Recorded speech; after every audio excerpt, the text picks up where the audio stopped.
Para vencer al mundo. Porque todo lo que es nacido de Dios vence al mundo, y esta es la victoria que ha vencido al mundo, nuestra fe.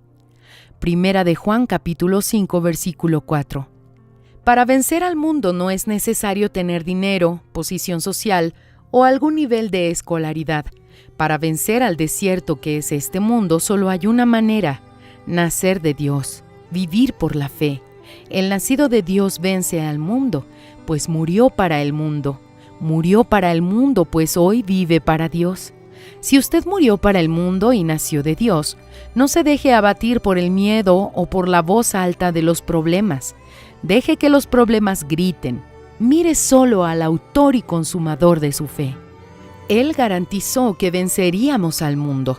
Entonces no crea cuando el mundo le diga que usted perdió. No crea cuando oiga una palabra de derrota o de desánimo. Su fe vence al mundo. Por esta razón, el mundo hará de todo para minar su fe.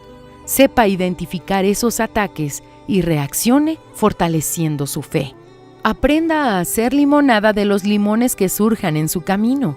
Usted no hará limonadas si reclama de los limones, si se concentra en el hecho de que son ácidos y de que en realidad lo que usted necesitaba era una naranja.